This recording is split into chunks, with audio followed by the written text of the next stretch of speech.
Hello there and welcome. I am Napoleon Hill, and I'm interviewing the devil. You can address me as Your Majesty. All right, Your Majesty, who are you? I am everywhere and I am nowhere. I live in every atom, every particle, and in every mind. I am the negative to the positive, the down to the up, the dark to the light. I am gossip. I am greed. I am vanity. I prey on drifters, those with no direction, no purpose. I sow the seeds of doubt and weave the threads of worry. I am the one holding you back. I am the one that comforts you and numbs you. Who am I, you ask? Look in the mirror. Now, Your Majesty, there may be drifters, but they have the opportunity to become free thinkers. I believe in each one of us there is a guiding light, a beacon of hope. It is a flame burning in each soul, ready to ignite if given the chance.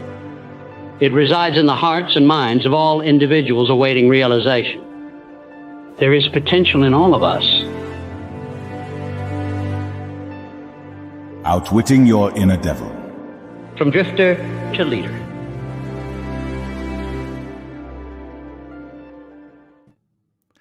All right, here we go. Day two of Outwitting Your Inner Devil. I just want to thank everyone for filling in their assessments. We've been looking through your assessments. Very, very interesting. Very, very interesting. I'm going to introduce Mark Jospitri today, who's going to be going through day two with us with Cleo, and we're all talking about like decisiveness, how to actually start to outwit that inner devil. So I'm going to let you two take it away. Thanks a lot, guys. Fantastic, Thank Scott. you. Yes, amazing. Thank you so much. So just Mark, I will introduce you so the world knows obviously who you are. For those that are new following Napoleon Hill Institute, Mark Jospitri is the president of the global Spanish market, and I have the great honor of working with him, and we've worked together in the past when we were working for Bob Proctor. So thank you, Mark, for being here. I don't know how you feel. How do you feel even just watching that video that our amazing team created? Wow. That's a great honor to be here. But I want you right now, all of you that have watched this video, if it hasn't made an impact on you, you've got to watch it again. Because I was watching this and I was just listening. I was just hearing that little voice in my head before I came in contact with that information, and just realized this is what was happening in my head. Like this is this conversation of, not being sure, not having confidence, and doubting everything, and just drifting. This I've been for 40 years of my life. I've been drifting, and the reason is because I did not have this information. This has not been taught to me, and my life have changed dramatically from the moment I started thinking. And most people are which you're here right now, you think that you're thinking, but you've got to really pay attention to this. Thinking is hard. It's not that easy. We think that we're thinking, but mental activity do not constitute thinking. So I'm so honored to be here. I'm so excited. I've been thinking about this since yesterday, and what I'm going to share with you. So, Cleona, thank you so much to having me here. Of course. You're absolutely right. I was drifting for many, many years. I was a known drifter. I admit it. I'm not proud of it, but I didn't know. I didn't have the awareness. I didn't have this material that we're sharing with the world. Today is going to be very powerful. I'm going to just speak from my heart. I'm going to give you all of me. Mark is going to give you all of him. We're on a mission. This is serious business. This is not, Napoleon Hill Institute. It's not just a personal development company where we want to, entertain you and give you some education. No, I'm not interested in that. There's enough of those companies out there. I'm interested, and I know Mark is interested in changing lives, getting you the results that you've been waiting for your whole life. And we are living proof. Me and Mark are living proof that it can be done. He was a drifter. He was out all nights, every night of the week, probably in his 20s. I know I was. We've exchanged stories in my 20s. I was lost. I just wanted to go out every night. I had no goals, no money, blamed the whole world for poor me, you know. And yes, I did have hardship. I had, you know, abuse, I had neglect, all sorts of things. But when you realize that the results in your life are a direct reflection of your thinking, when you find out this truth, you cannot help but take ownership of your life from that moment on. Right, Mark? So for me, I'm so passionate about what we're doing. And I do believe there's a war right now. There's a war, and the war is in our minds. There's a war on humanity right now. 95% of the world is drifting. That scares the life out of me, and it motivates me. It empowers me. It lights a fire in me, Mark. We have a lot of work to do. Absolutely. So- And what Cleona is saying right now, I'm just going to give you the proof of that. And I want you to really pay attention to what she's saying. There's a war on consciousness. That is your job, to equip yourself to be prepared for that war. And I want to start with this, and I know you're going to absolutely love that. This is coming from the book The Strangest Secret. And the way it starts is just, you're going to see what she says. 95% of the people are drifting.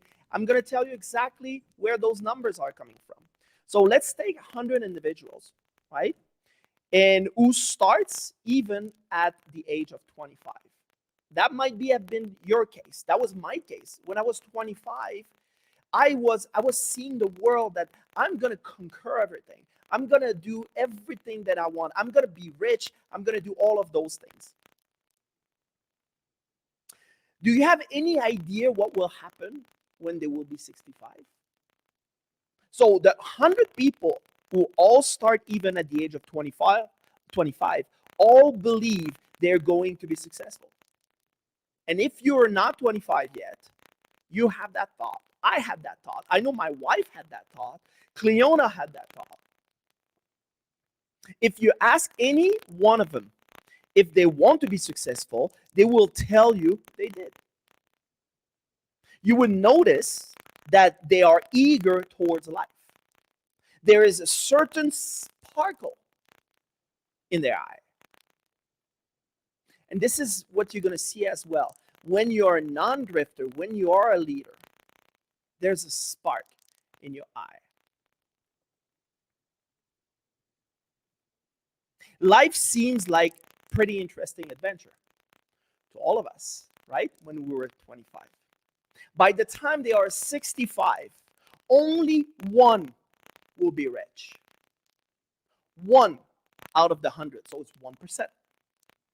4 will be financially independent. 41 will still be working, and 54 will be broke, depending on other for life's necessities. If doesn't scare the hell out of you, you should start thinking, because that is through the thinking, through the consciousness, through the awareness that you will be able to be part of that 5%. But without thoughts, if I would have not started thinking when I turned 40, what you will realize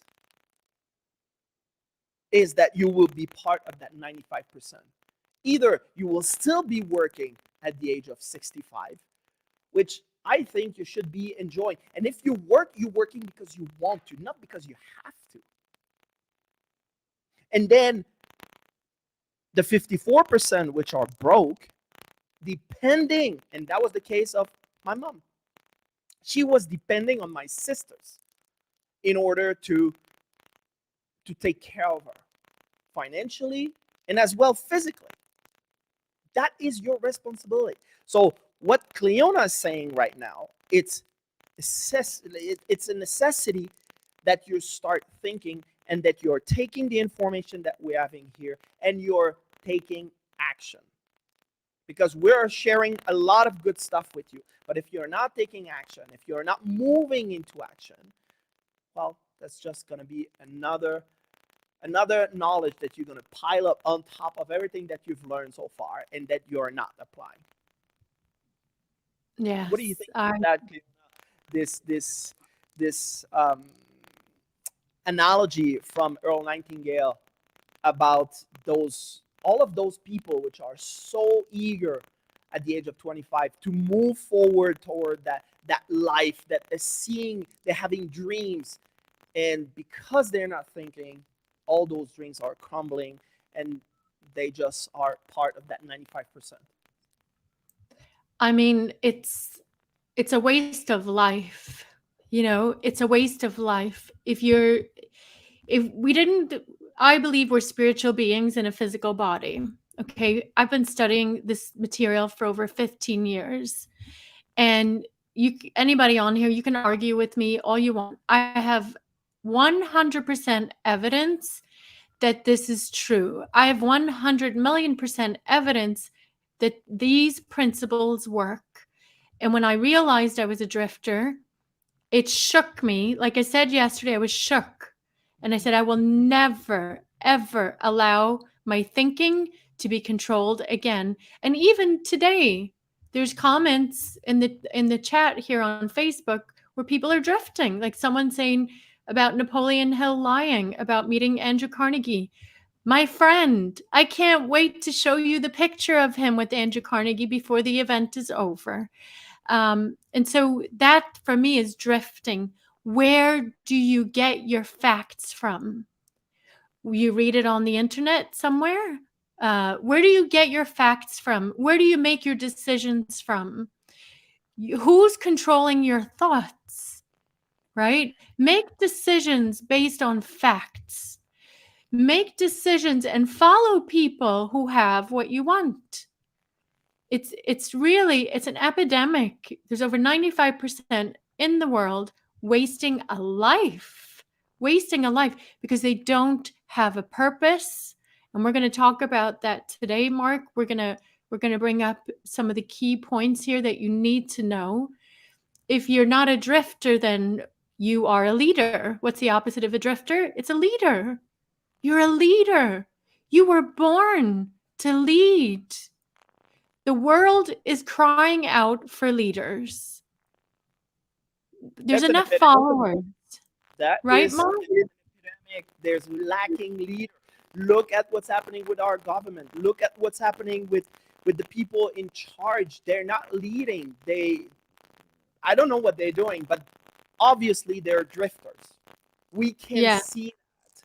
And we can see the true leaders which are moving forward. They're changing things. They are a shaper. They're shaping the world. And we are looking for leaders. Like this is something that you always gonna have work. You always gonna have business if you are transforming yourself as a leader. But if you're a drifter, you're easily replaceable. This is what you have to understand. And that's the difference between the two. And today it's going to be my great honor to share all of that information with you. Yes, and me too. I'm gonna ask Scott to put you in the backstage because there's something going on with the sound. They're gonna take care of that. And then I'll just get started here because I don't want to waste time. Time is your most valuable asset. Time. How many hours do you have left in your life? How many days do you have left in your life? It's not too late to get started.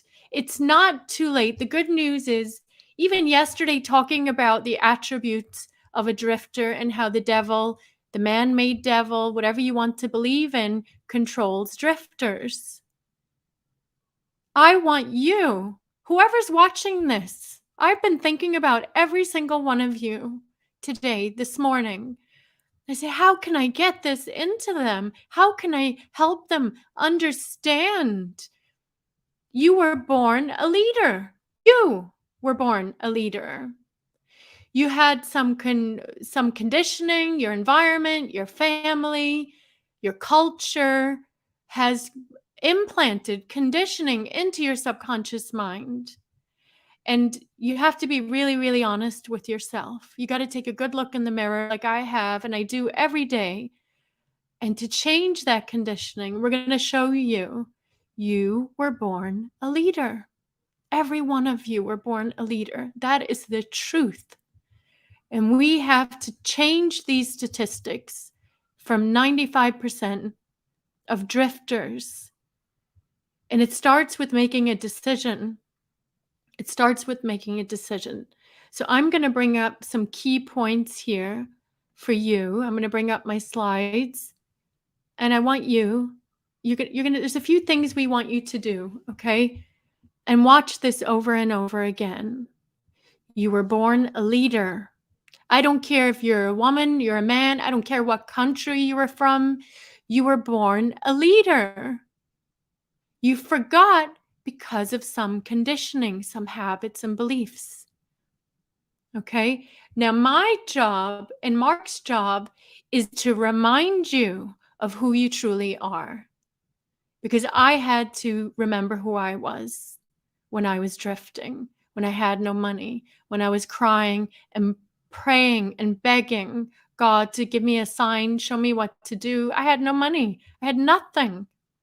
I was broken. I just get out of an abusive relationship. I almost lost my life. I can tell you all the sad story.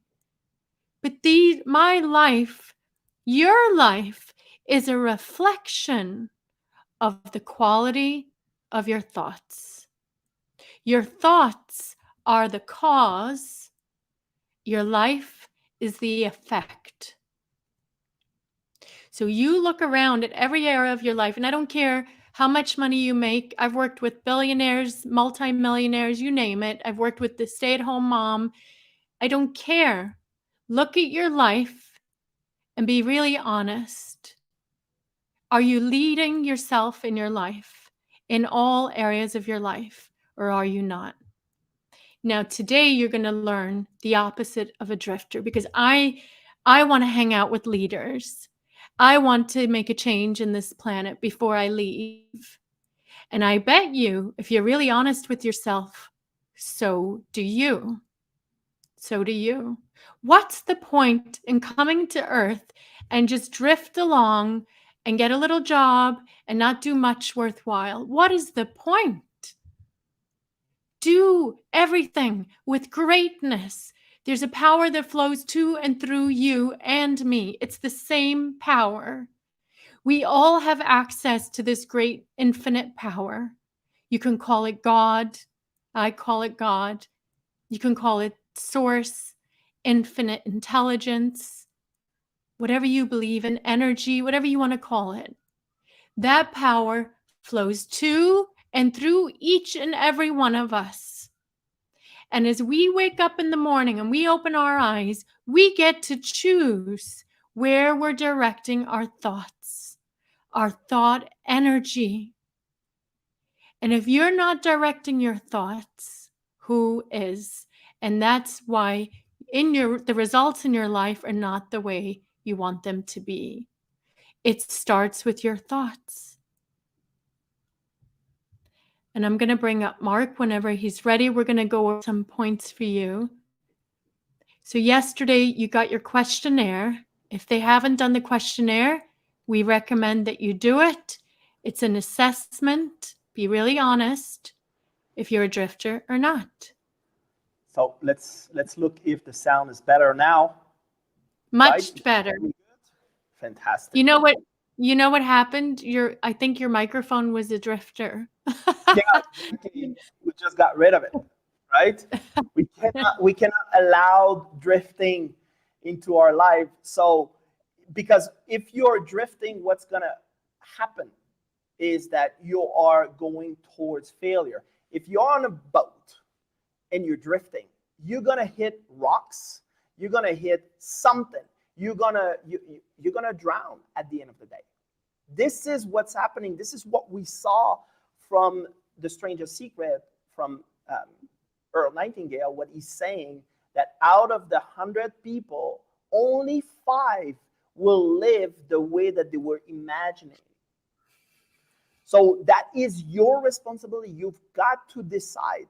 So through those questions that you answered, if the answer at the end is that you're drifting, we have the tools for you to start moving towards success. And that is exactly what happened to Cleona and I. We started using that information and implement that into our daily life. Yes. And we will, there's people asking for the assessment. We will send it out. If you can't find it, go to the Facebook group under the guides section, but our team will send it out again. And, you know, I really believe, Mark, that we're going to shatter those statistics. We're going to flip them. We're going to flip. You guys watch us. I'm telling you, you'll feel it from me. I'm not playing around. We're going to shatter those statistics. It's been how many years? Has it been 95% drifting? Isn't it enough? Isn't it enough? Isn't it enough for you watching this to get up and become a leader?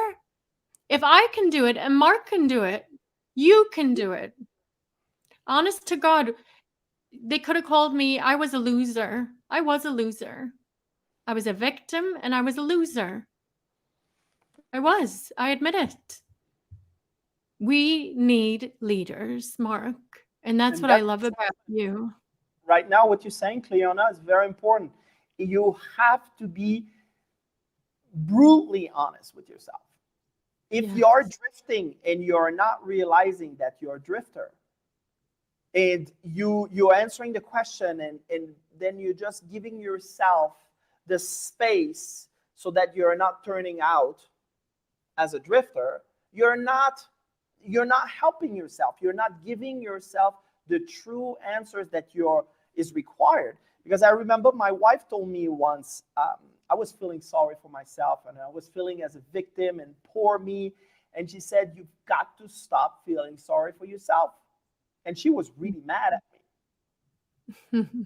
But it was something that I realized, just like, oh my God, I'm doing the same thing that my father was doing. Which, like, I love my father to death. But my father was a leader, was a failure. With the potential that he had, he was not allowing himself to get out of that victim mode and just truly taking responsibility for himself and then becoming the person that he had the potential to be. And I was going towards the same direction until that great woman I have in my life told me, okay, that's enough now. And then I had to make that responsibility. I had to take that responsibility and I had to change it and start moving in that direction to become the person I was meant to be. And right now, the version that you see of me will change, will evolve. It is not completed. You haven't arrived. This is something that you're continuously forming and advancing and moving towards the direction of that potential. That potential is infinite. It's unlimited. So if you're thinking that you arrived, maybe you started drifting. How about that? Because that is a powerful realization. That is something that you need to realize. If you are thinking that I made it, I arrived, look at my house, look at my car, look at the trip I'm doing. Well, I made it. It's good. You starting drifting. You stop thinking. You stop evolving and growing. This growth never ends, my friends. And the sooner you realize this, the better. The sooner you realize this, the more you're in control of yourself and you're not going to bring your guards down and start drifting again, because that is something that devil that we're talking about through this class is right there. It's waiting for you to bring your guard down and retake control. So we must continue to move ahead. Cleona, I think you're on mute right now. Yes, what you just said, I hope you caught that, because I spoke to someone, I think it was 2-3 days ago, somebody that was joining us to become a coach, and he was successful in terms of what you would say successful is: 6-figure income, the nice white house, the car, everything was going good for him. And when I spoke to him, and I know he's probably watching this, he's now he's in training to be a coach with us. I said, "You're in a very dangerous ground." He said, "Why?" I said, "Because you are starting to drift." He said, "What do you mean?" I said, "You've got the house, you've got the car." I said, "What is your goal?" And he couldn't tell me. Off the tip of his tongue, he couldn't tell me. I said, "You see, now you're starting to settle."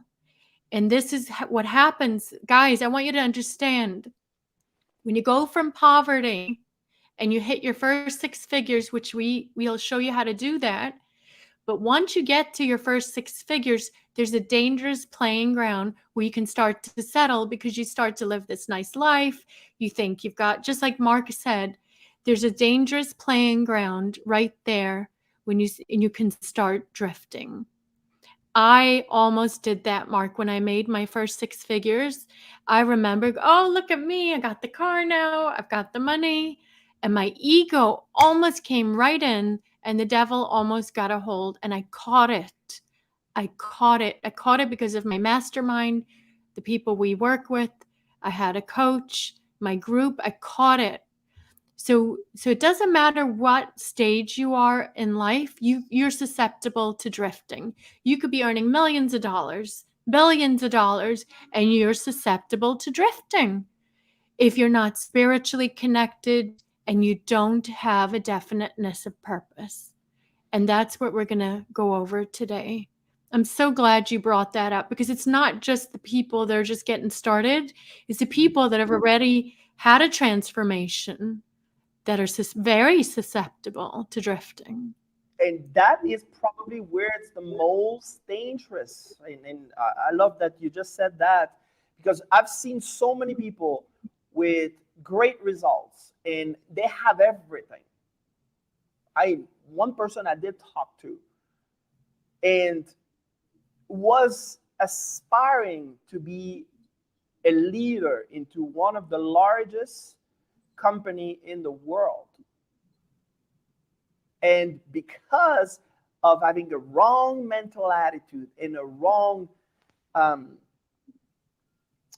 perception, or maybe wrong decisions, and it all comes together, it went into a downward spiral because it was not thinking, because it was a drifter, because it was comfortable. And when we are getting into that comfort, this is where the devil is right there, waiting for you to make a faux pas.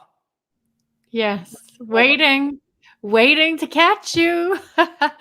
But you got to be 10 steps ahead. You got to be in an environment with other leaders. We call them lions at NHI. Bunch of lions. Come into the lion's den. Yes. And then you're in good shape. So that's how it works, right, Luis? I know Luis is on here. I know you're all on here. But you guys, whoever's here today, you're here for a reason. There's no accident. So congratulations to you for moving into the 5%. Congratulations to you. So let's talk a little bit further about, what is drifting and where can we go? So you can go from procrastination and indecision to being an impactful leader. Do you want to talk a little bit about procrastination and indecision? Because you're one of the greatest at this. You've taught a lot of people. Yeah, what we have to understand is procrastinate is a decision. Indecision is a decision. And it's a decision to stay exactly where you are. It's a decision to drift. And you are making that decision consciously. This is the worst for me.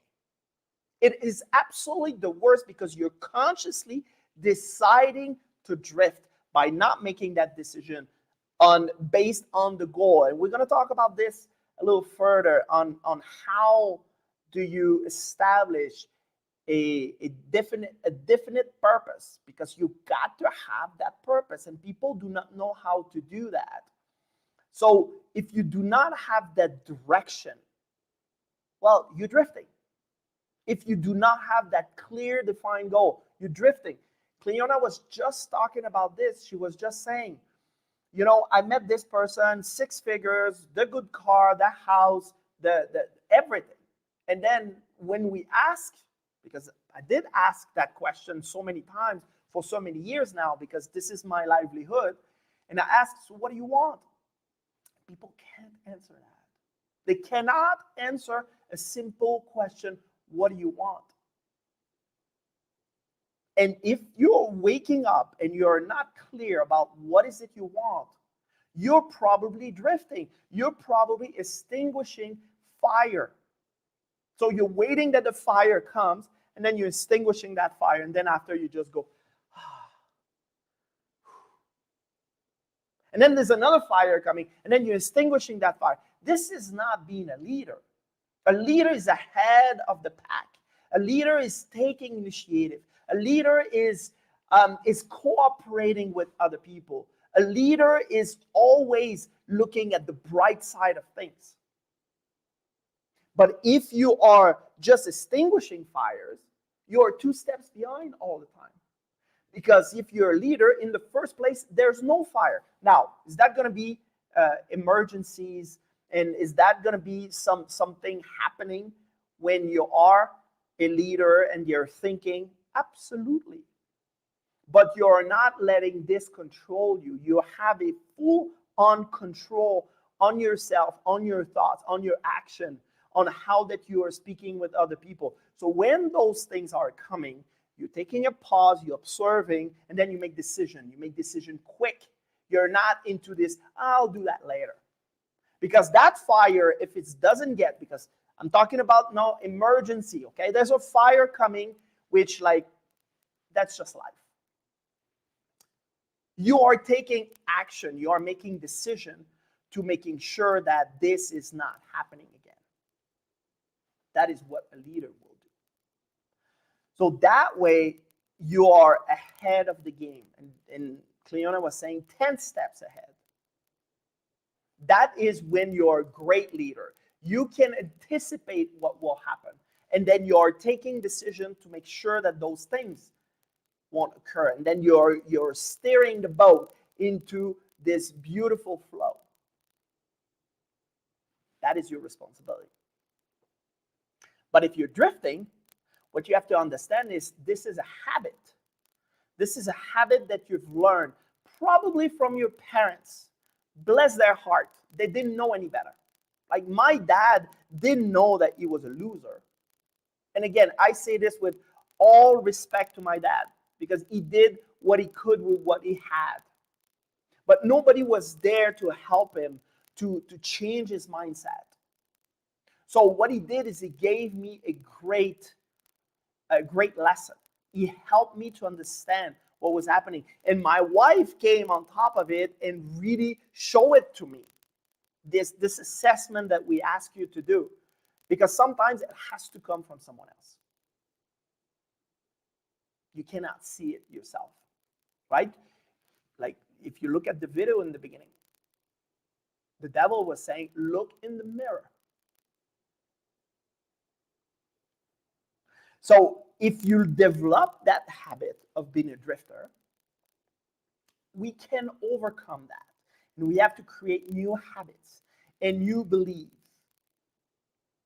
And that's exactly what we do in Napoleon Hill Institute. We're giving you a formula which has been tested for 150 years.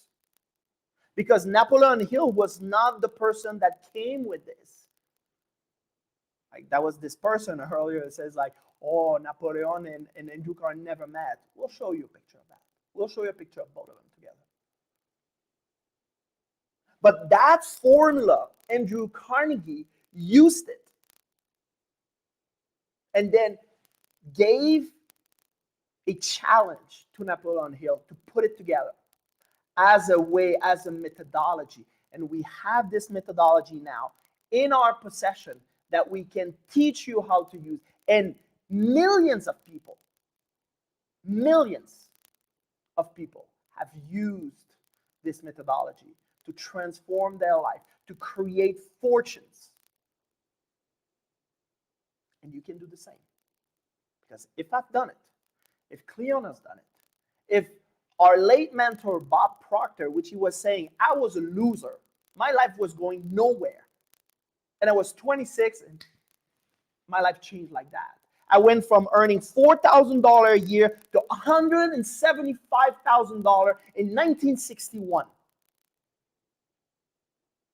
Think about the difference.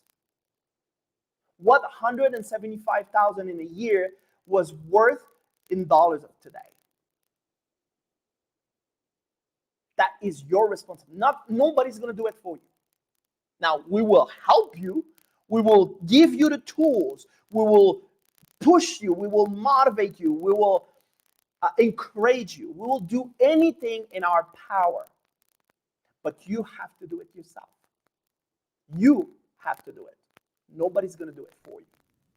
And that is extremely important that you understand that. The story with me and Cleona, you might know by now, but I'm still going to say it because it's such a great story. Cleona was there and she was like she didn't know what to do. And I said, go and do it. Yes. She was like, I said, go. She said, now? Yes, go. Mm-hmm. And she's like, okay. So she went and then it worked. And now all of a sudden there's a little proof. It's like, okay, so what if I can do it again? And I said, go again. Because she had someone else who was thinking about it. I said, do it again. It's like, and then it was faster the second time. Because just like, I have the proof, it's working. Yes. So for those that don't know, when I started I obviously have been coaching for years, but when I started my coaching business, I was so afraid to get clients. I didn't know how to talk to people. I didn't know how to do any sales. I was so afraid, but I just loved the material and I wanted to share it with the whole world, but I was scared of sales. And Mark, I went to a training, one of my first trainings with Bob Proctor, and Mark was the big shot. I was the little new girl on the block, and I was a deer in headlights he was one of the big shots. He was a top, coach, consultant. And he was sitting up at the fancy tables at the front of the room. I was in the back with the white tablecloth. He had the black tablecloth, and he was, the star. He was one of the stars, right? And I was brand new on the block, and I remember I said, I'm sick of feeling this way. I'm sick of sitting in the back of the room. I'm sick of being a nobody. I'm sick of not being recognized. I want to be somebody too. I want to do what he's doing. And so I became coachable. In that moment, Mark, you inspired me that I wanted to be one of the greatest coaches. I wanted to be one of the best in the world. So it's what we're going to teach you all this week. It was a moment of decision. And I looked at you inspired me. And I said, I'm going to do whatever this man tells me to do. And I did. He gave me that look. We always joke about the look. Show them the look. There it is. When Mark gives the look, you better do whatever he says. So he gave me that look. What Cleona did as well after that, because the moment you realize that you can do it, the moment you realize it's possible, Cleona did something nobody else did after. She helped 26 people in 26 days. Yes. Like she had 26 sales in 26 days. And she became one of the top. Right there in 26 days. Yes. Now, if this is, and she just mentioned it, I was so afraid. I was so afraid to get out, and I was so afraid to talk to people. And she was just give it away. She was just give it for free before. Yeah. But you cannot have a business if you're giving your service for free. Okay, this is not a business. This is charity, and that's another thing. And when you have the money, you can do that. I will encourage you to do charity. This is great. Yeah. But before, you need to perform. And how you're doing this is you're taking the challenge, you're taking the advice, and then you're moving into action. You change your habits. That was what it's called an emotional impact that was created in Cleona, and she changed her belief just like that. And if she's done it, you can do it too. Your microphone is drifting again. They said it is. It's got a little crackle, but that's okay. Technology is not going to win over us. It's the truth. It's the absolute truth. And here we are, fast forward years later, working together, leading the Napoleon Hill Institute, all from making a decision in fear while I was feeling the physical senses of fear in my body. My hands were shaking, my heart was racing, but I did it anyways because I was done with being a drifter. I was done with being the girl in the back of the room. I was done with really not having anything to say I'm great at, because I was never great at anything. I was a drifter. I was a dabbler. Oh, play with this, play with that, but I was never great at anything. I want whoever's watching this right now, from my heart to yours, make a decision. You're going to be great at one thing. You're going to become great at one thing. You're going to become a master at that one thing that you love. And that's what happened to me, because I followed someone who had what I wanted. It was that simple. But it did. It took guts, Mark. It took guts. It took courage. It took moving through the fear, the terror barrier. And I did it. And I want you all to know that you can do this too. But it's going to take a burning desire, and we're going to talk a little bit about that. So let's move into how do we overcome drifting? Okay. Number 1, do your own thinking on all occasions. Oh, that brings me to this guy that was talking and got information from the internet and believed that, did not thinking on his own, did not make research, did not investigate and see what is happening here. Why are they saying this? Because that was my first thought when I heard that. Like,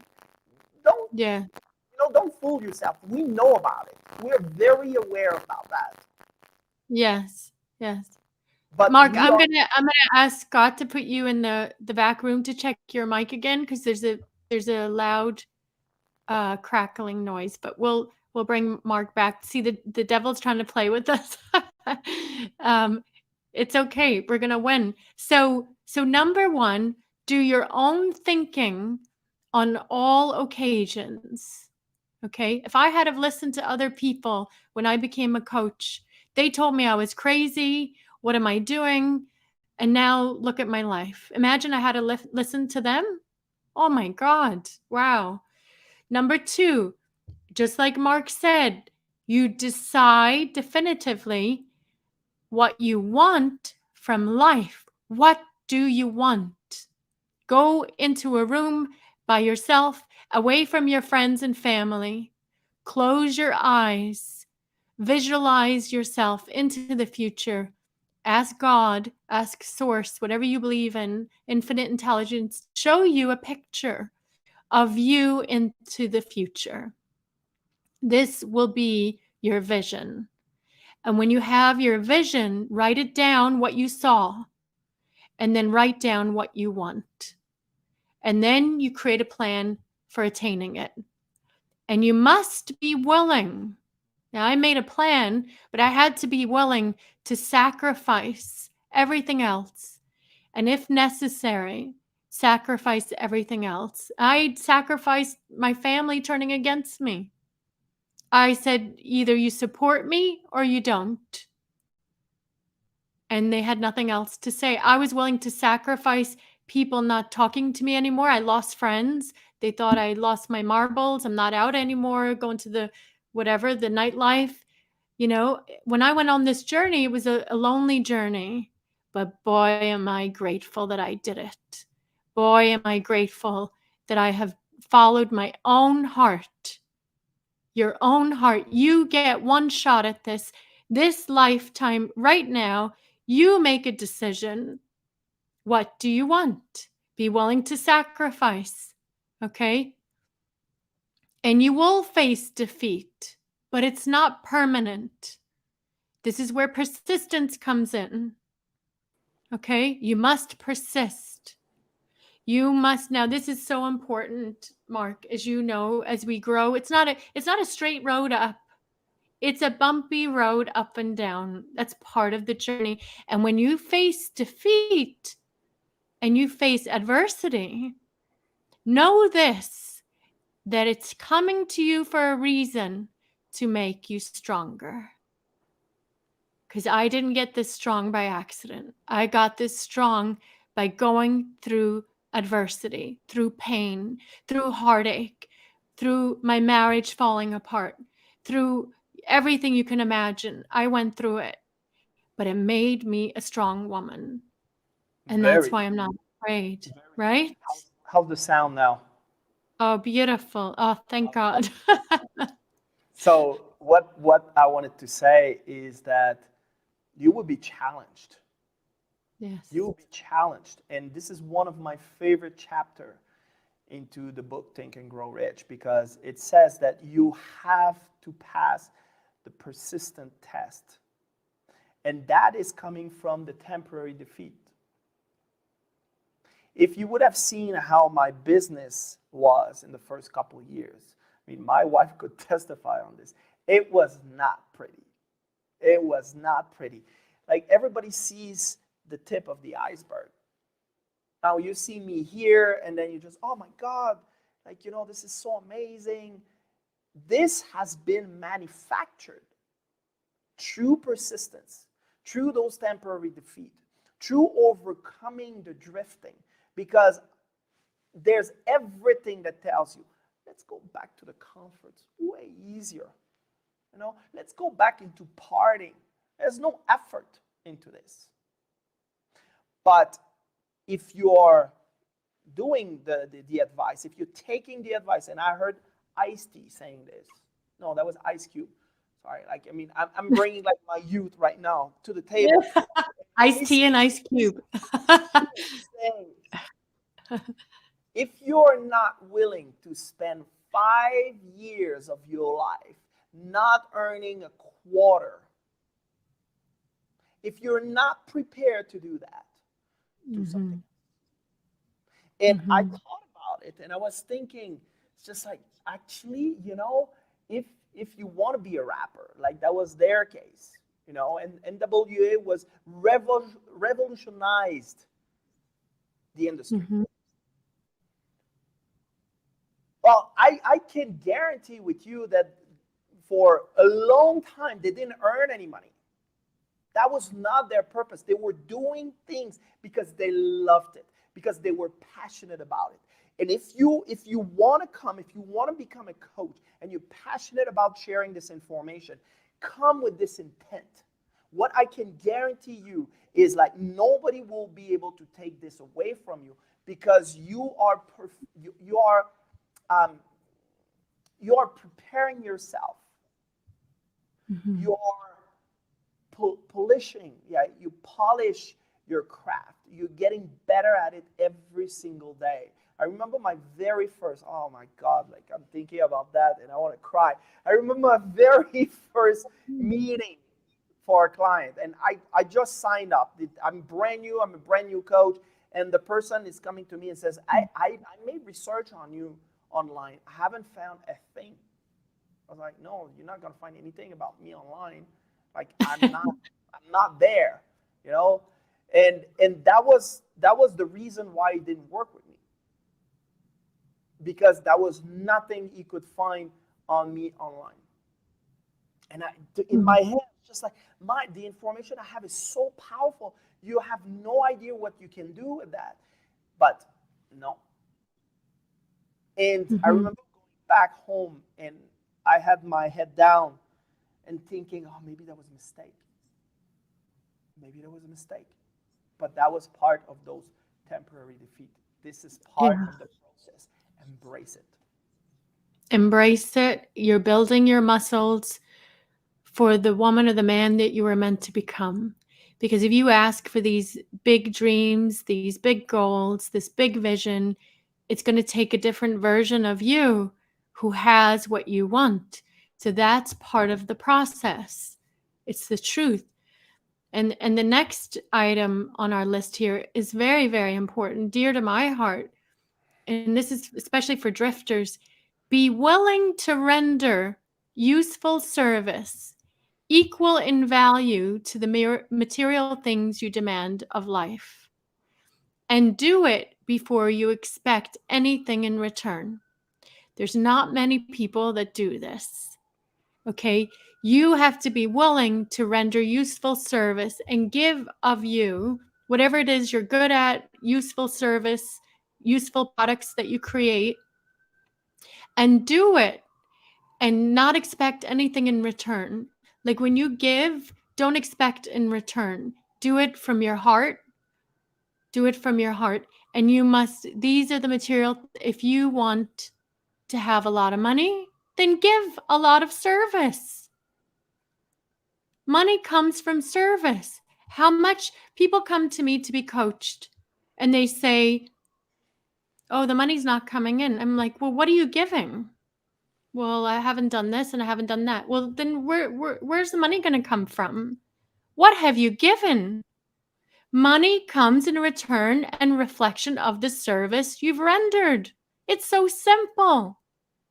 Now, a drifter has not found a way to give their service yet because they're too busy. They're not controlling their own thoughts. Somebody else is controlling their thoughts. So they haven't even found a way to render service, valuable service. And the next item, which I also love, is activate your sixth sense and tune into the communications of infinite intelligence, God, higher power, source, whatever you believe in.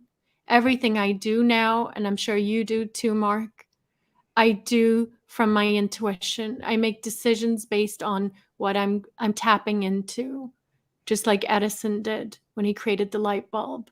You know, there's another sense. Intuition is God talking to you. Intuition is God talking to you, or infinite intelligence, source, energy, whatever you believe in. And you will get your most brilliant ideas from your sixth sense.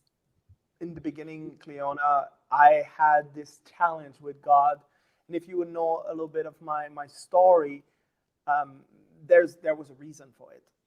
But when I read the book and when I followed Napoleon Hill, and he's not talking about God in his book, even though that he referred to God. He's talking about infinite intelligence. That helped me to make that relationship with God in a better terms. So I started with that. And the more I was advancing, and the more I made peace with the word God, the more I made peace with this idea of that supreme force. And now I'm totally at peace with it. Now I can use the term God. And it's always based on your paradigm. It's always based on how you've been programmed.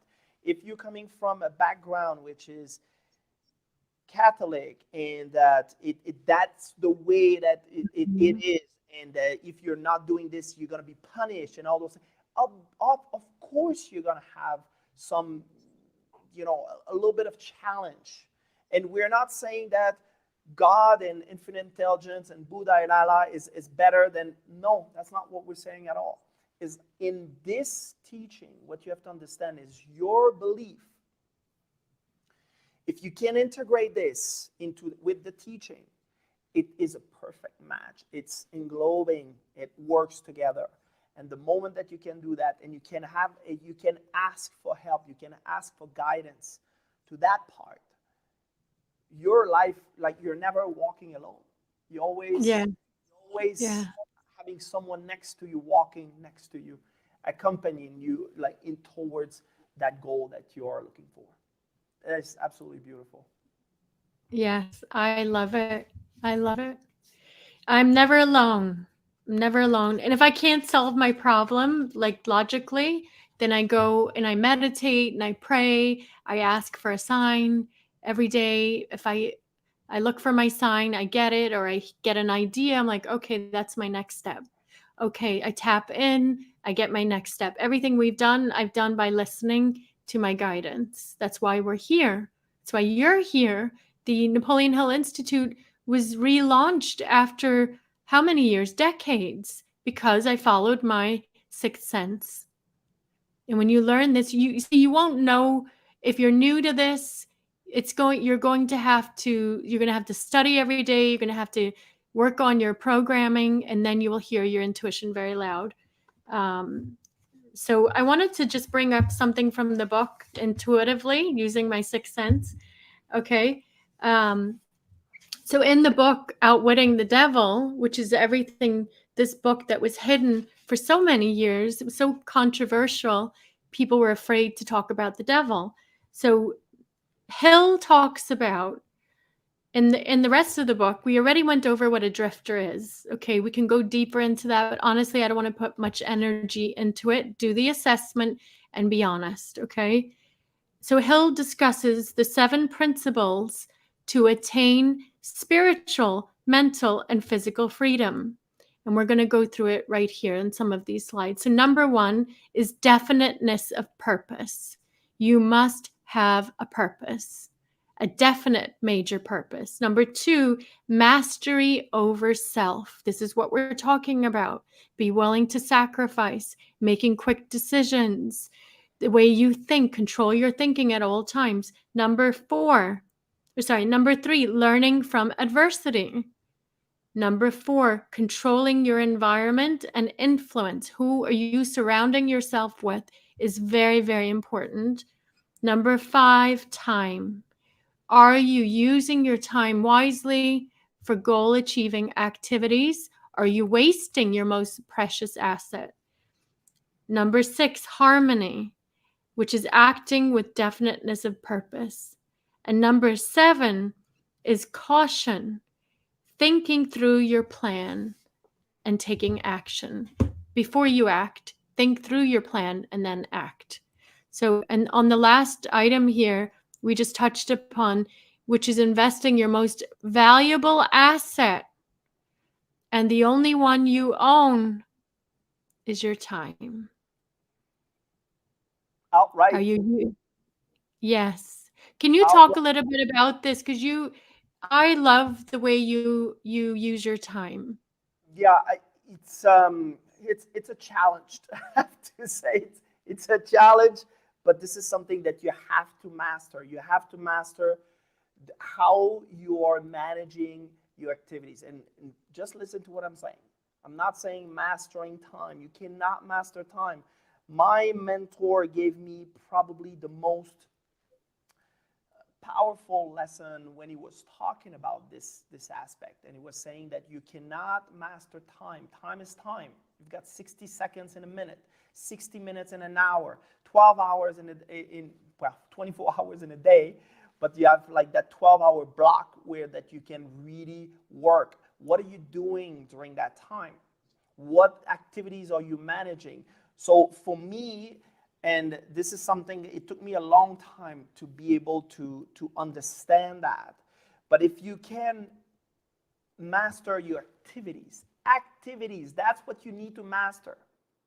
And having blocks, which I love the way Elon Musk is managing his activities because he has blocks of 5 minutes. This is how that he can master 4 businesses of $1 billion plus, each of those 4 businesses. 4. Wow.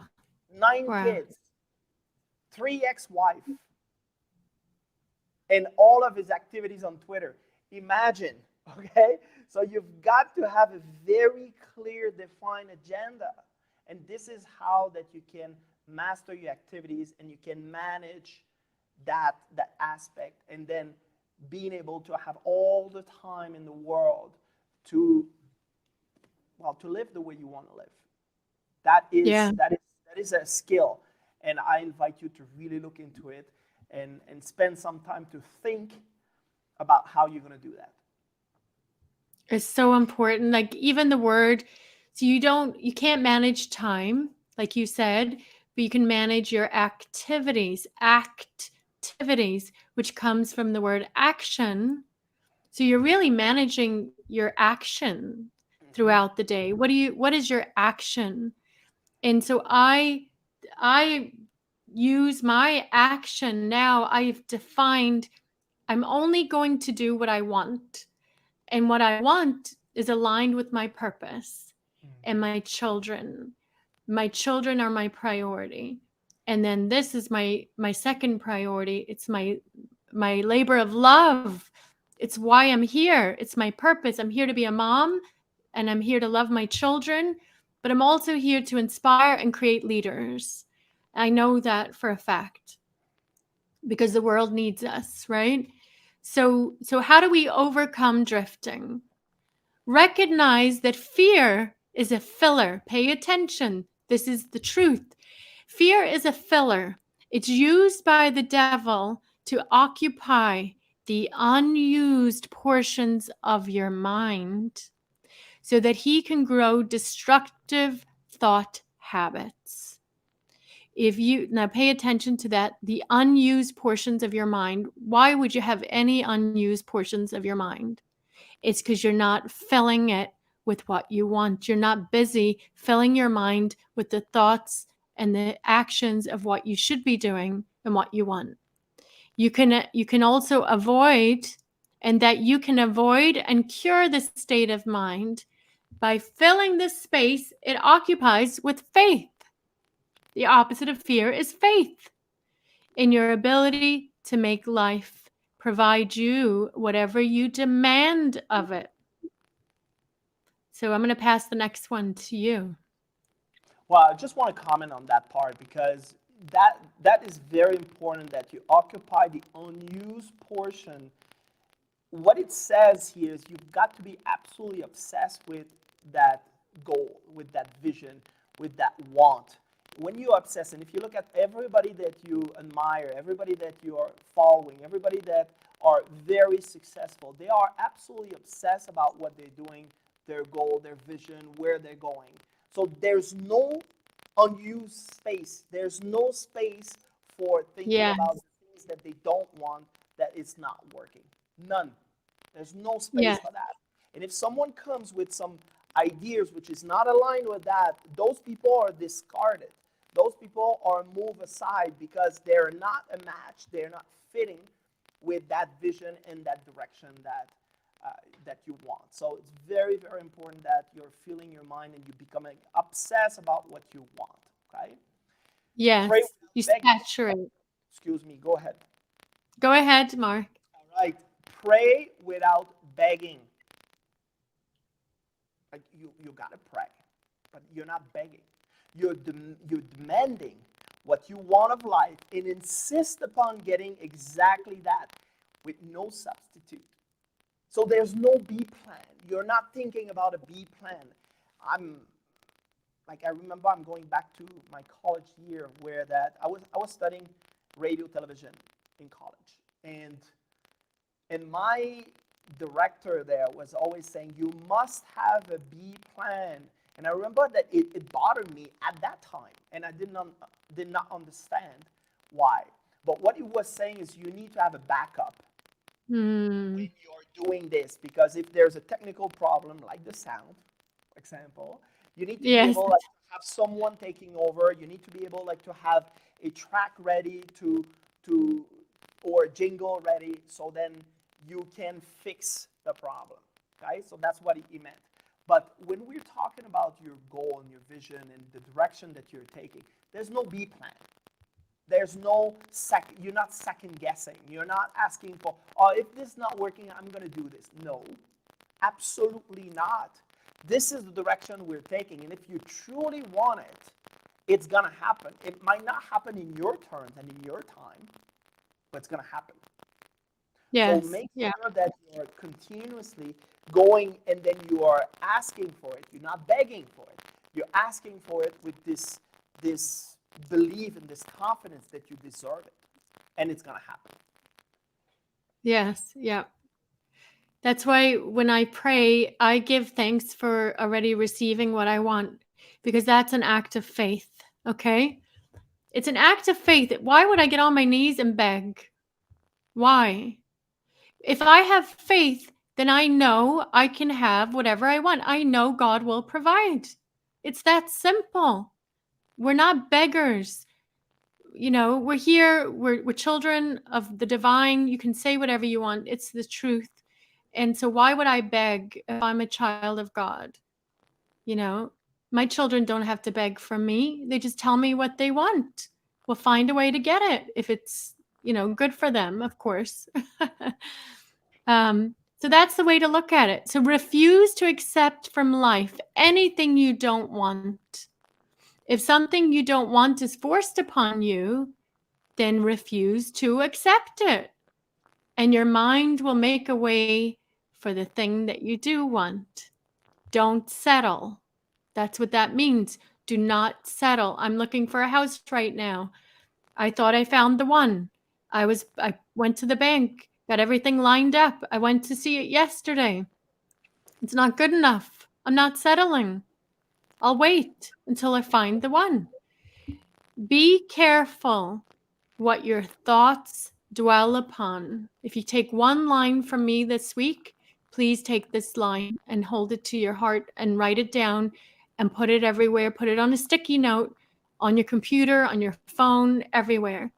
Be careful what your thoughts dwell upon, as your dominating thoughts attract their physical counterpart through the shortest and most convenient route. This is the truth. Be careful what you're dwelling upon. That is very powerful. And Yes. I'll take this example right now about the sound, because I know some people, like, you are getting distracted from the message because of that, and then that is where you dwell in your thoughts. Oh yeah, but you don't understand. On my side, this is terrible, and then I don't hear you. And I get it, but where's your attention?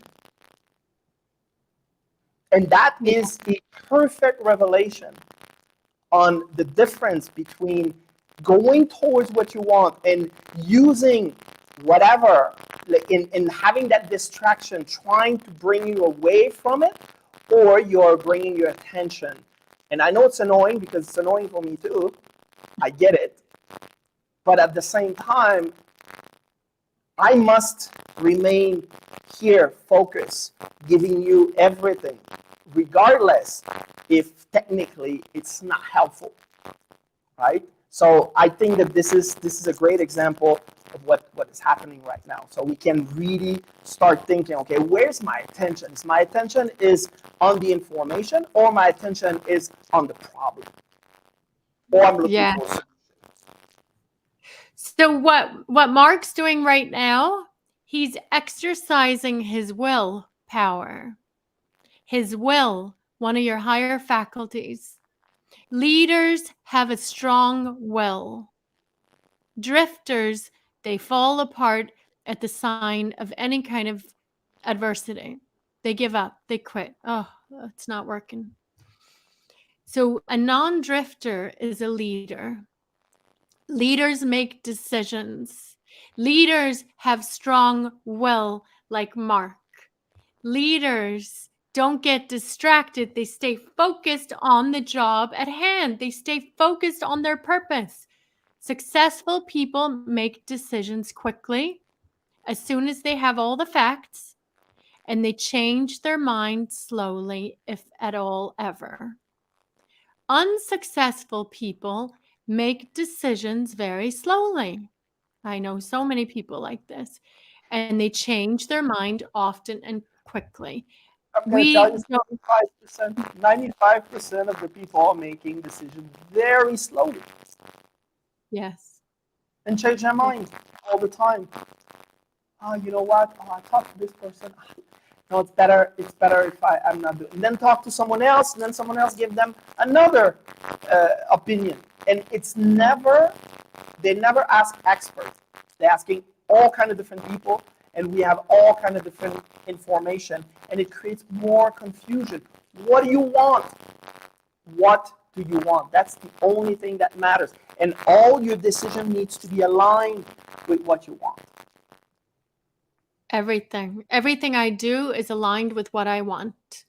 Like, really, really understand what he just said. When you align your life with what you want, it's the most beautiful experience. It's your soul is guiding you. Your soul's telling you what you want. You just haven't been listening because you've been listening to everybody else out there, or the stories from the past. They're not even true. We got to wake up. We got to do whatever our soul is telling us to do. We got to do it. That is your guidance. It's the map of your life. This is why you must make decisions quickly.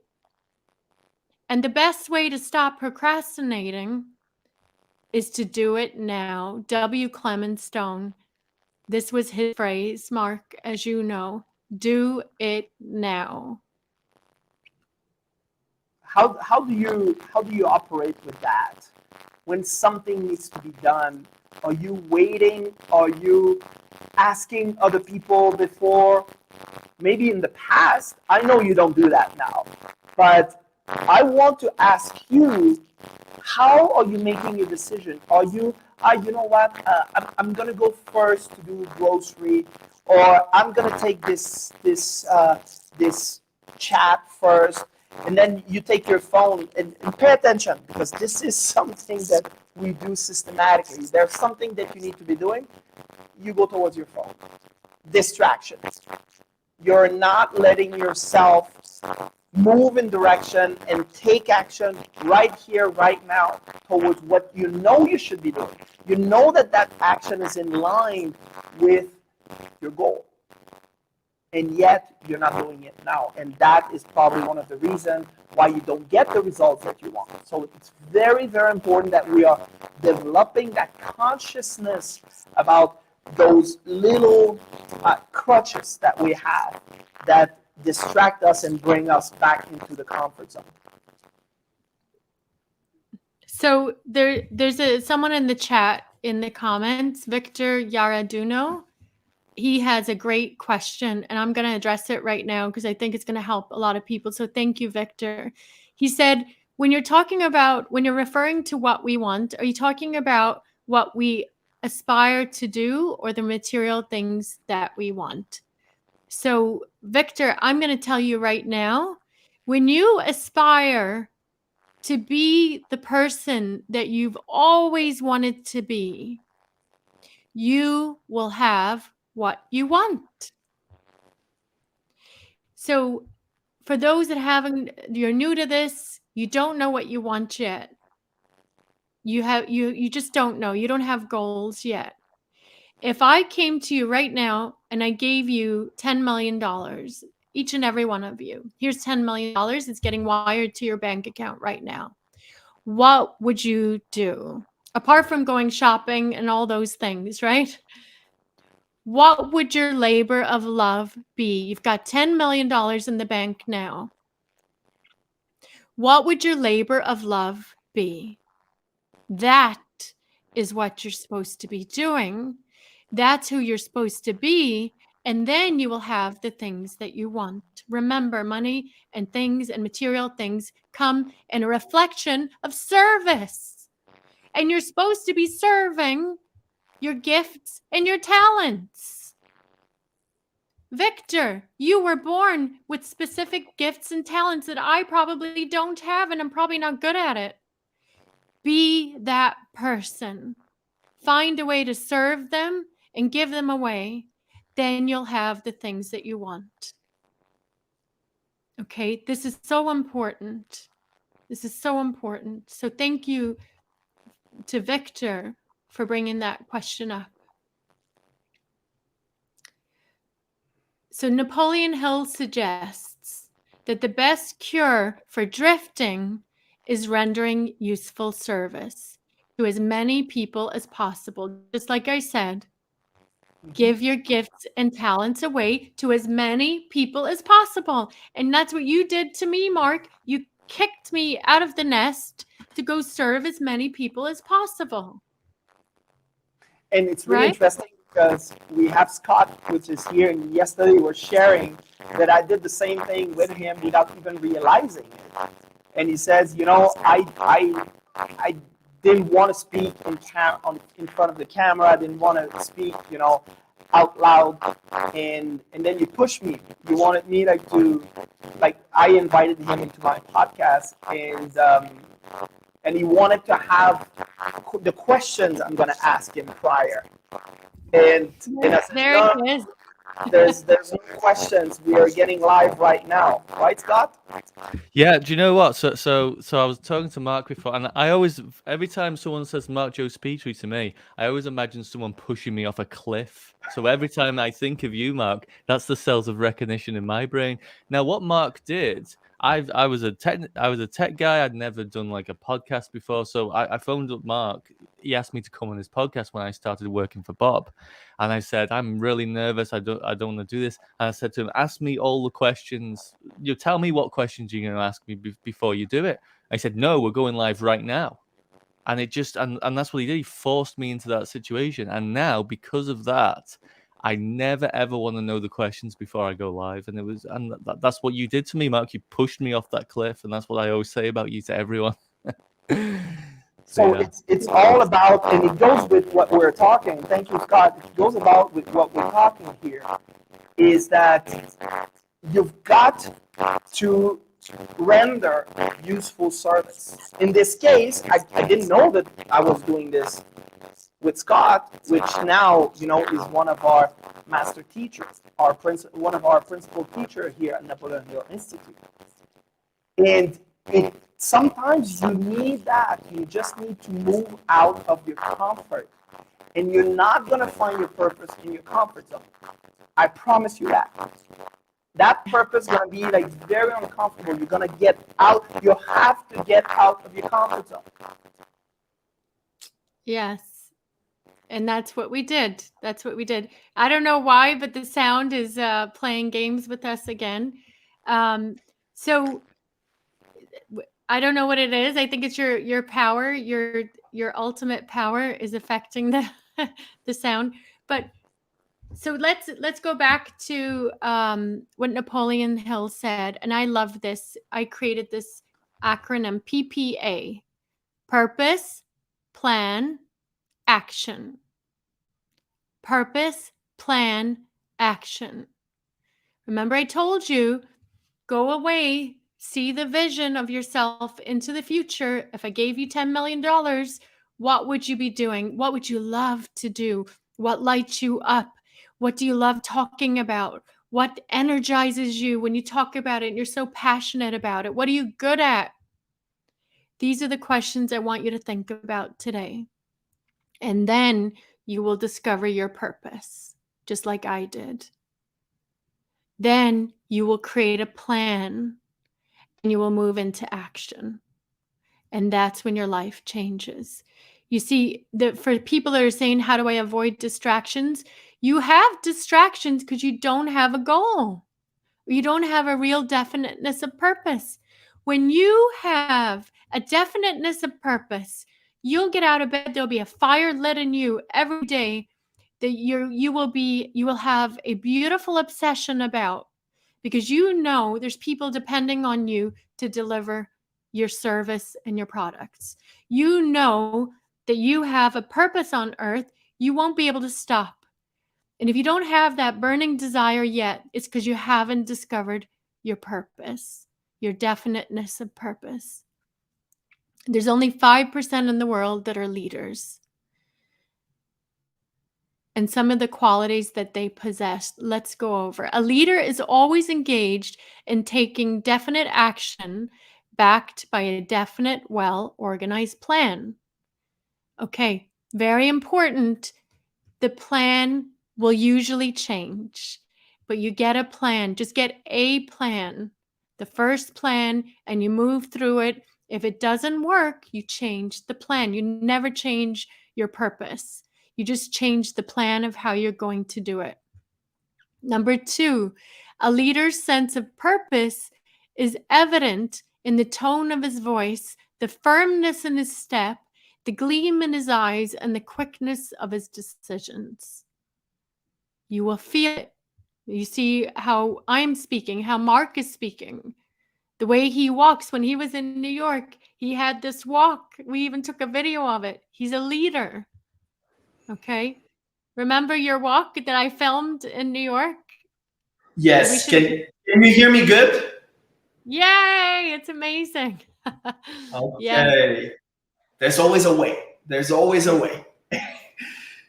So yes, Always. absolutely. You've got to walk the walk, talk the talk, and dress the part. You heard this. This is so cliche, but that is true. This is where you see the leader versus the drifter. Yes, yes. How do you avoid distractions? It's called focus. You increase your willpower. Number 1, make sure you have the right goal. You know what you want. This will increase your burning desire. You see, your burning desire will be activated. It will continue on through your willpower, because things are going to come up. You may go off track, but your will keep you on track. Number 3 is a leader provides direct answers to all questions. Number 4, a leader showers favors on others, but rarely accepts them in return. Wow, that's so true, isn't it? Absolutely. And the next item, a leader can always be found at the front lines of a game or a battle. Oh, yes. Yes. We're always at the front. We lead from the front, and we're willing to risk things. Leaders are willing to risk and sacrifice. The 5%. A leader will admit when he or she does not know the answer. I feel like I'm just reading about you, Mark, because this is you. See? Well, we all should live by those principles. This is standards, friends. This is standards. If you are acting this way, what you're going to realize is people want to follow you, not because you want them to follow you, but because you're leading by example. So everything you're doing, it reflects the type of person that you are. So then this way, there's no mistake. There's no misunderstanding. You're very clear and you're very congruent with what you're saying, how you're thinking, how you're acting. So people know they're never confused. They're never really misunderstanding, because you're very clear into your communication. Yes. Now, this next one is very important as a leader. A leader never blames others for their mistakes, even if it is his or her fault. This is the truth. As a leader, especially the leader of an organization, it's the top down. All responsibility goes right back to the top. Even if one of your employees make a mistake, it's still my responsibility.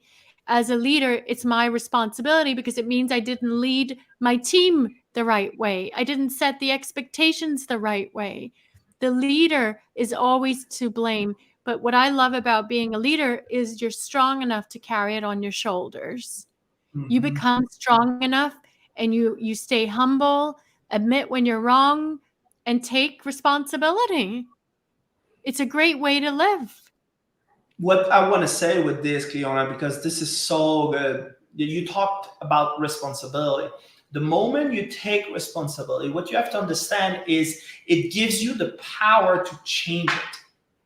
If you blame other people, if you are a victim of those conditions and circumstances, well, you're a victim. You have no power to change that. But the moment you take responsibility, it gives you all the power, so you can change everything. So if there's something that's not going good, because you have because you took responsibility, and because you have the power, you can change that.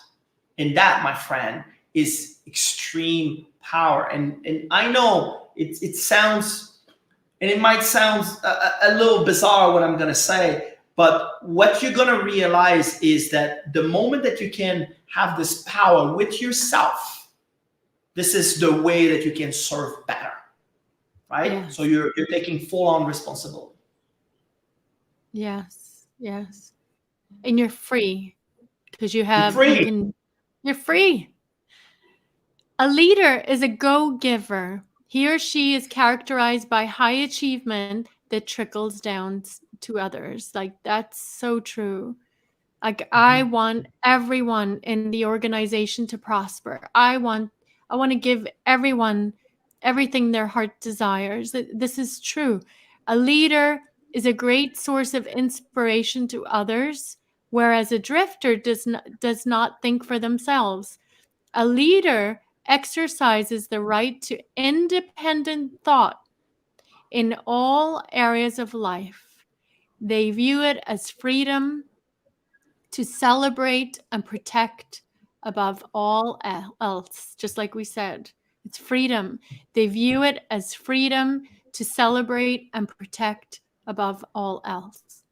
This is the attributes of and I personally believe, and coming from a free country, I'm born in a dictatorship. I don't know if you're aware of that, but I'm always dripping a little bit of my backstory. I'm born in a dictatorship, and I was fortunate to grow into a country where there was freedom. And for me, this is probably one of the things that I value most. Like what happened in the past couple of years, for me, it was very tough, especially that I was in Spain at that time. And I felt what it is to lose freedom. Wow. And if you're free physically, that is one thing. But if you're free mentally, and this is what we're talking about, we talked about being at war, and that's a war on consciousness. It's a war on your freedom of thinking. If you can regain that power, and if you can be responsible, and if you can have that freedom, my friend, that is priceless. It is. There's no money can replace this freedom of thought. When you understand that your thoughts are the cause, your life is the effect. So when you understand that, you will be controlling and directing your thought energy all day long. So what is really holding you back from being a leader? As Mark said earlier, you and also I touched upon it. The only thing holding you back is your programmed beliefs and habits. This is the only thing holding you back. And so now is the time to live your life as a leader, because the world needs more leaders. There's an epidemic out there, as we said in the beginning, and you saw the video in the beginning, of 95% of the world is drifting. We need you to step up. Every single one of you will give you everything you need to understand your thinking is the cause. We will help you redirect your thinking, but you must step up as a leader. Wow, this is absolutely epic, and everything that you talked about, Cleona, is making my heart full, because I had the privilege of working with people like you. I had the privilege of working with our late mentor, which have been sharing this information with us. And now this is the time that you are taking this information, you implementing it into your life, and see the difference you can make. First of all, in your life, because you need to take care of yourself and take care of your family, and thereafter take care of your community, take care of your city, your country. And this is how that we are changing the world. But it all starts with each and every one of us, first and foremost. Because if you're not that example, if you're not that leader, you're not going to be able to impress someone else. You're not going to be able to impress that information upon someone else. So it's very important that you're impressing that information upon yourself first, and bring this into your subconscious mind, and truly, well, live that life, because it's, as I said, this is priceless. Yes, it is. So I have a little bit of homework for you all to do. We're going to come back. There's going to be some bonus sessions later today, I believe. And if there's any information, please, we'll share it in the Facebook. Okay. But I do have a little bit of work for you to do. And I'm going to bring up here, it's a goal card. Okay. We want you to set up your new goal. I don't care if you already had one in the past. Create the goal in present tense as if you already have it. We're gonna share these goal cards. You can download them and print them. My friends, I'm telling you now, there's a leader in every one of you. Go back and watch this recording one more time. Make a decision that you're a leader and that you're not a drifter. And it's your duty and your responsibility to help others and serve your gifts and talents, and to stop drifting through your life. And I promised you, and Mark, I'm sure you promised them, if they do everything we say, you will have the results in your life. Okay? So number one, this is the homework for today. It's a goal card. Print it out, and you're going to write out in present tense, I'm so grateful for. And then you write down what it is that you want. We want you to take pictures of these, post it, share it in the Facebook group so we can see your goal cards and what it is that you want. We're going to be looking. And then I also want you to post a video into the Facebook with the hashtag.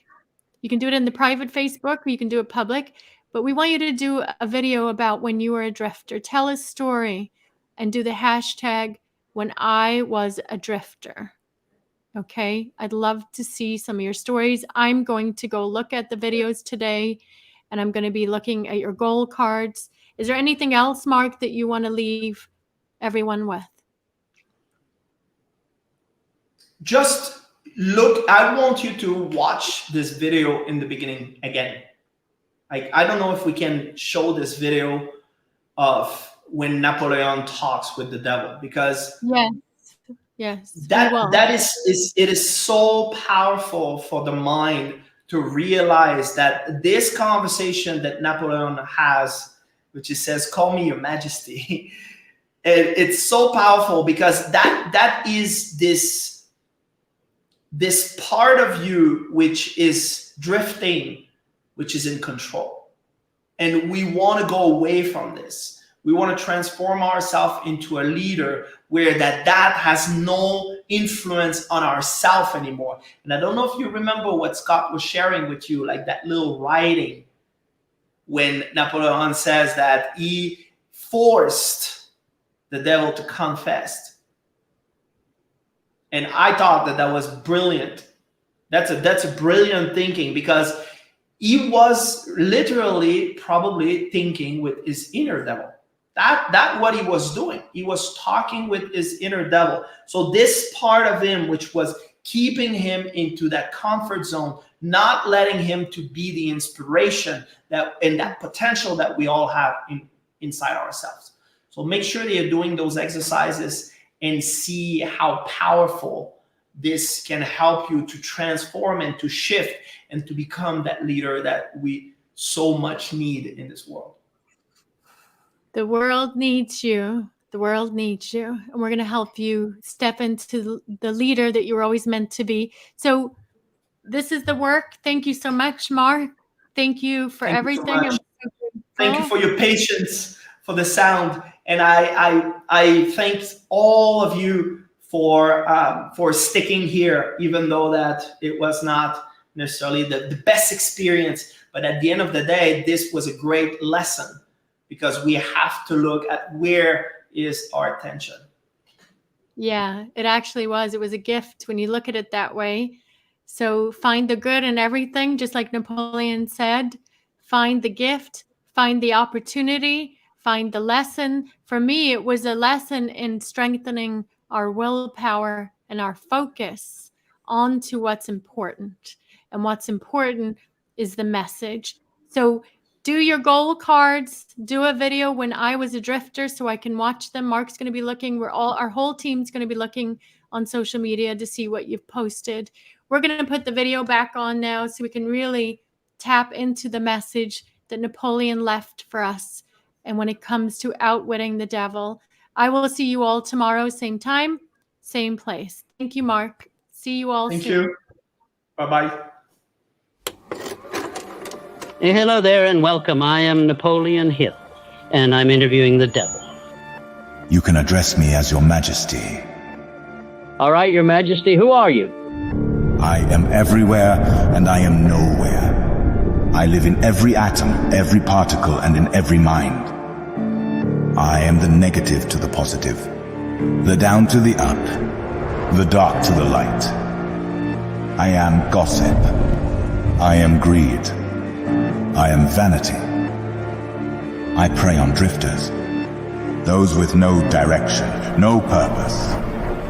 I sow the seeds of doubt and weave the threads of worry. I am the one holding you back. I am the one that comforts you and numbs you. Who am I, you ask? Look in the mirror. Now, your majesty, there may be drifters, but they have the opportunity to become free thinkers. I believe in each one of us there is a guiding light, a beacon of hope. It is a flame burning in each soul, ready to ignite if given the chance. It resides in the hearts and minds of all individuals awaiting realization. There is potential in all of us. Outwitting your inner devil. From drifter to leader.